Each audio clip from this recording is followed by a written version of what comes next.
नमस्कार दोस्तों, आप सभी को मैं मेरे श्री सत्य गाथा चैनल पर स्वागत करता हूं। पिछले कुछ एपिसोड पर मैंने कहा था कि रौद्र ताप प्रचंड होगा। हिंगुला देवी आकाश से अग्नि वर्षा करेंगे। नाना प्रकार की रोग आदि धरती पर दिखाई देगा। जल अभाव दिखाई देगा। बहुत सारे लोग मर जाएंगे। अभी हमारे भारत की लगभग हर स्थान पर तापमात्रा 45 डिग्री प्लस हो रहा है। दिल्ली का तापमात्रा तो 52 डिग्री सेल्सियस से अधिक हो चुका है। नागपुर पर 56 डिग्री हो चुका है। ईरान देश पर तापमात्रा 66 डिग्री है, जबकि एक इंसान की बॉडी 42 डिग्री सेल्सियस तक संभाल पाता है बाहर की गर्मी को। अगर इस तरह गर्मी बढ़ेगा तो जरूर ही नाना प्रकार की रोग आदि दृश्य होगा और बहुत सारे लोग मर जाएंगे। भविष्यवाणी की वाणी सच होगा। जिस तरह से जलवायु का परिवर्तन हो रहा है, जंगल क्षय हो रहा है, आबादी बढ़ रहा है, चारों ओर कंक्रीट रास्ता, घर आदि तैयार किया जा रहा है, कारखाना आदि तैयार किया जा रहा है, उससे ये सूर्य ताप का निम्नमुखी होना संभव नहीं लग रहा है। भविष्यवाणी की भविष्यवाणी जरूर ही सत्य होगा। अगर ये सब सच हो रहा है तो मुझे आप सभी से एक प्रश्न है कि इस समय जगत को उद्धार करने वाले वो महापुरुष क्यों धरती पर नहीं होंगे। भविष्यवाणी की सभी वाणी सत्य हो रहा है। जैसे कि लोग पाश्चात्य सभ्यता को अपनाएंगे, ब्राह्मणत्व को छोड़ देंगे, सब मद मत्स्य पर मत्त होंगे, सब ब्राह्मणगण गायत्री संध्या जप तप को छोड़कर बिजनेस करेंगे, आध्यात्मिक ज्ञान लुप्त हो जाएगा, घर घर में गीता भागवत पढ़ना बंद हो जाएगा, चारों ओर दुर्नीति दिखाई देगा, नदी आदि सूख जाएगा, मिट्टी के अंदर रहे जल स्तर भी क्षय होगा, जल बिक्री होगा, समय समय पर पृथ्वी पर भूकंप आएगा, नाना नदियों पर बाढ़ आएगा, पृथ्वी के बर्फांचल पिघलेगा, समुद्र का स्तर वृद्धि होगा, नदियां सूखने लगेंगी, आध्यात्मिक ज्ञान लुप्त हो जाएगा, वैषयिक ज्ञान पर सब मत्त होंगे, कंप्यूटर युग आएगा, घर घर में दूरदर्शन रहेगा। ये सभी तो प्रेडिक्शन 600 साल पूर्व से किया गया है। लोग सब पठान की तरह लुंगी पहनेंगे, ब्राह्मण चंडाल सब एक साथ बैठकर खाएंगे, ब्राह्मण शूद्र नारी हरण करेंगे, शूद्र ब्राह्मण नारियों को हरण करेंगे, धर्मांतर दिखाई देगा, नाना प्रकार के धर्म दिखाई देगा, धर्म के लिए गोष्ठी संघर्ष होगा, नेतागण दुर्नीतिग्रस्त होंगे, जंगल क्षय होगा, जंगल की पशुगण शहर मुखी होंगे, शस्य उत्पादन क्षय होगा, ठीक समय पर इंद्र बारिश नहीं करेगा। ऐसे जितने भी भविष्यवाणी भविष्यवाणी पुस्तक पर किया गया है वो सब सच हो रहा है, एक भी तो झूठा नहीं हुआ। देश देश के अंदर युद्ध परिस्थिति सृष्टि होगा, लोग सब जान चढ़ के भ्रमण करेंगे, ये भी बात लिखा गया है। दिन रात 24 घंटे ट्रेन चलेगा धरती पर।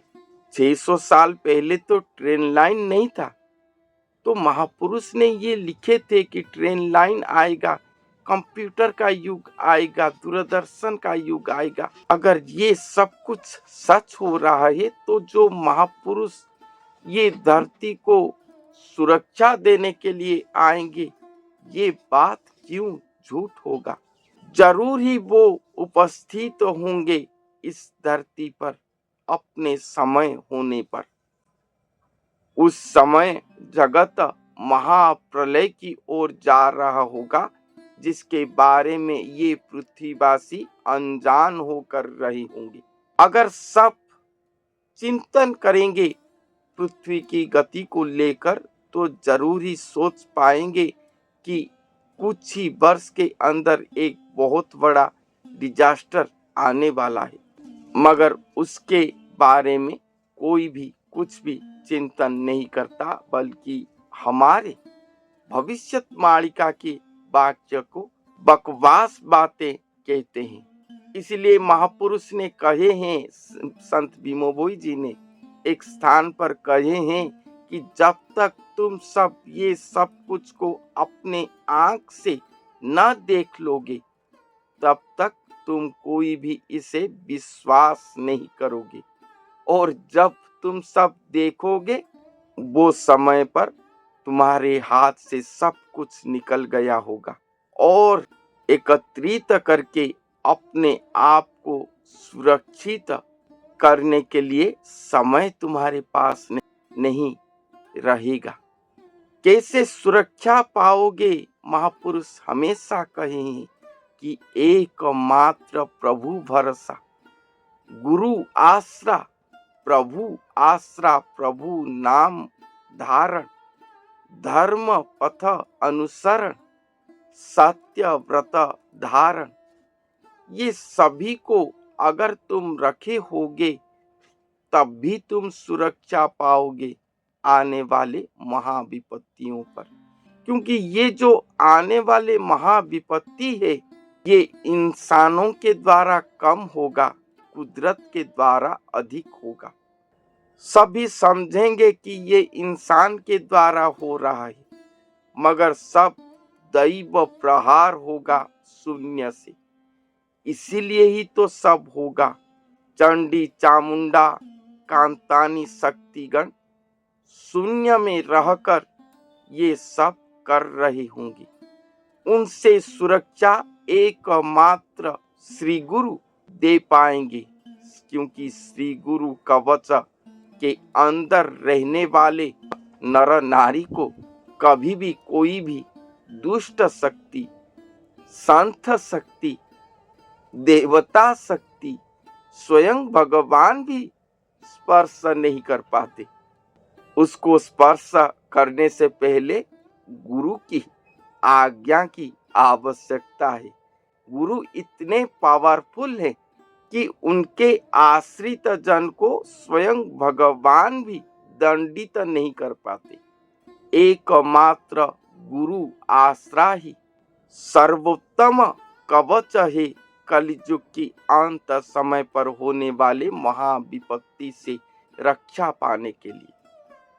इसके बारे में सभी नर नारी अज्ञ होंगे। ये सब बातें हमारे भारतीय संस्कृति पर लिखा गया है।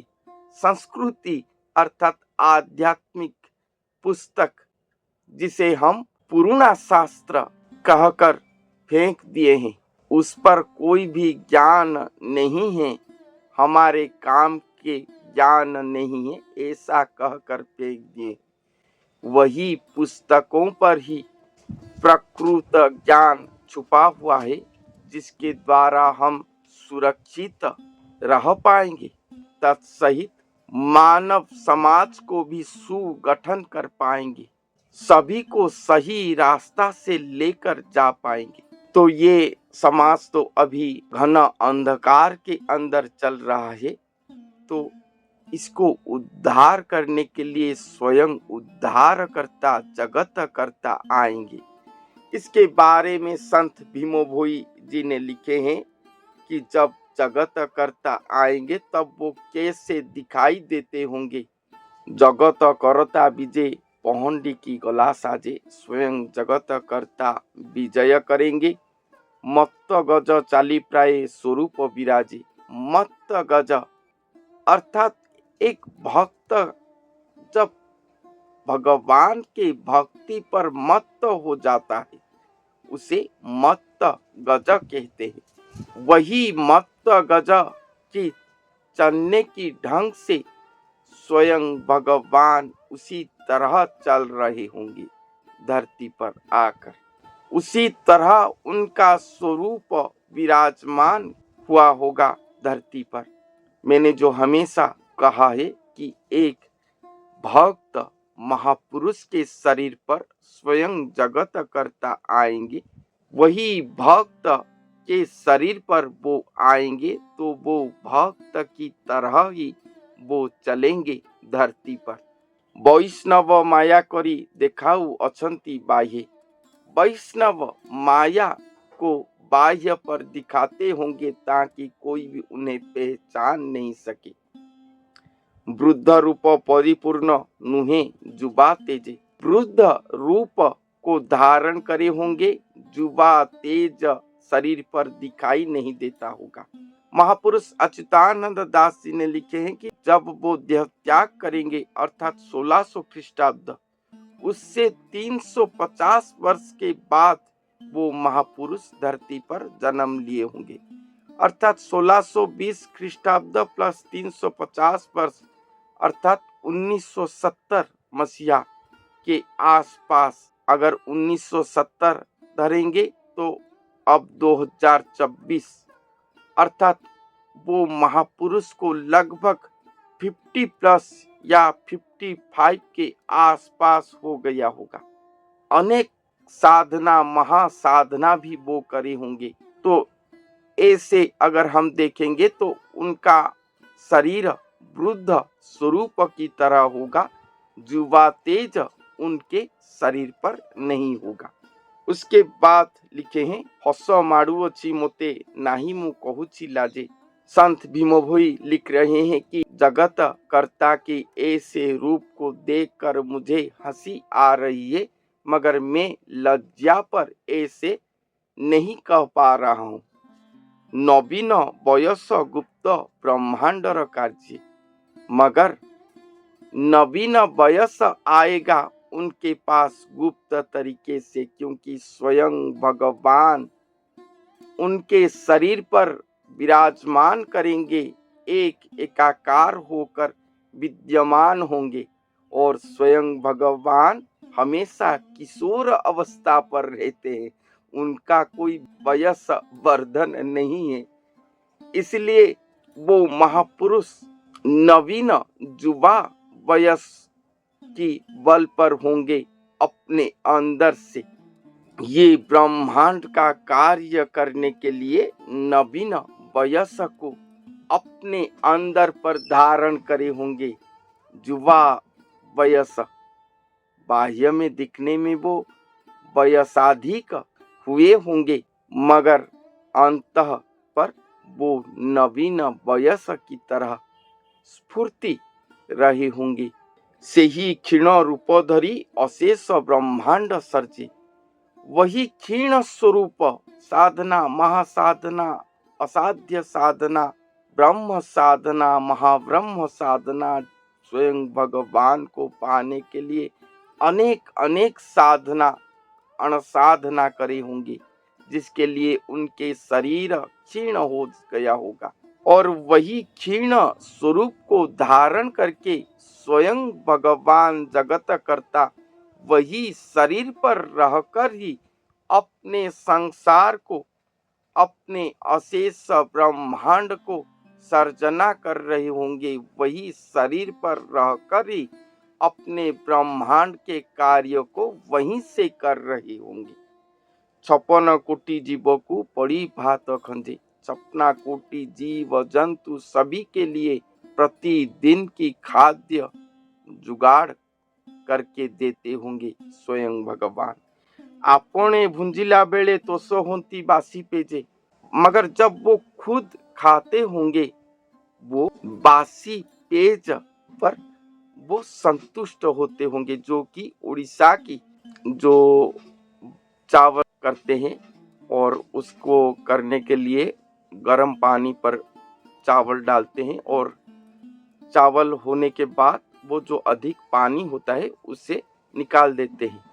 वही पानी को पेज कहा जाता है और वही बासी पेज को पीकर भगवान संतुष्ट होते होंगे। अर्थात इसका मतलब ये है कि भगवान जगत कर्ता जो आएंगे धरती पर, वो अरिस्टोक्रेट खाना पीना, अमीर जनों की खाना पीना, उस पर वो संतुष्ट नहीं होंगे।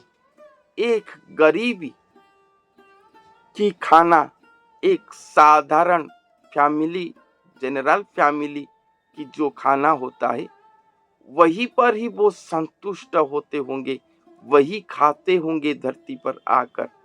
मद मत्सर्य आमिष ये नहीं खाते होंगे, ना कि प्याज लहसुन ये भी नहीं खाते होंगे। श्री जगन्नाथ महाप्रभु सदा के लिए शाकाहारी हैं और शाकाहारी भोजन ही वो केवल करेंगे। शाकाहारी पर प्याज लहसुन नहीं जाता। उड़ीसा के कोई भी हरि मंदिर पर ये भोग नहीं लगता, क्योंकि वो अति ही दुर्गंध जातीय पदार्थ है। उद्भिद से सृष्टि हुआ है मगर दुर्गंध जातीय पदार्थ है, इसलिए वो व्यवहार नहीं होता। तो भगवान प्योर वेजिटेरियन होंगे, इसलिए उन्हें अनेक स्थानों पर निरामिष दास कहा गया है। संपूर्ण निरामिष शाकाहारी भोजन करते होंगे और एक मिडिल क्लास खाद्य जो जनरल फैमिली की खाद्य है वो खाकर वो संतुष्ट होते होंगे। भक्त हारी गुहारी तत्परे बुझे, और भक्त के गुहारी निवेदन मांग ये सभी को उसके बात सुनते होंगे और भक्त की दुख को दूर करते होंगे। गौरव गंजन बाना गौरविता पणे गंजे, गौरव गंजन बाना को वो लेकर आए होंगे। कोई भी उनके पास गर्वित पण पर कुछ कहकर चला जाएगा, ऐसा नहीं होगा। तत्क्षणात उसके गर्व को खंड विखंडित वो कर देंगे। से अलेख श्री गुरु को दीवानिसी भजे, भणे भीम अरखित शरण पाद पंगजी। वो अलेख श्री गुरु को दीवानिसी भजन करती होंगी। जगत कर्ता स्वयं अलेख जो गुरु के मत गजसम, जो गुरु या श्री गुरु के शरीर पर रहकर ये कर रहे होंगे, उन्हीं को ही नित्य भजन करते होंगे। दिवानिसी नित्य भजन करते होंगे, वही गुरु के ही दास होकर रहे होंगे। उनके भक्ति प्रेम की दास वो बन गए होंगे, जैसे राधा माँ की प्रेम पर बस हो गए थे श्री कृष्ण प्रभु, उसी तरह वो श्री गुरु की प्रेम भक्ति पर संतुष्ट होकर उन्हीं के ही अधीनस्थ हो गए होंगे और दिवानिसी उन्हीं को ही भजन करते होंगे। उन्हीं के द्वारा ही सर्व कर्म करते होंगे। उन्हीं के प्रेम पर ये जगत भगत को उद्धार करने के लिए धरती को आए होंगे। ऐसा भविष्यत वाणी उड़ीसा की भविष्यत मालिका ग्रंथ पर लिखा गया है। तो आज के लिए इतना ही। धन्यवाद।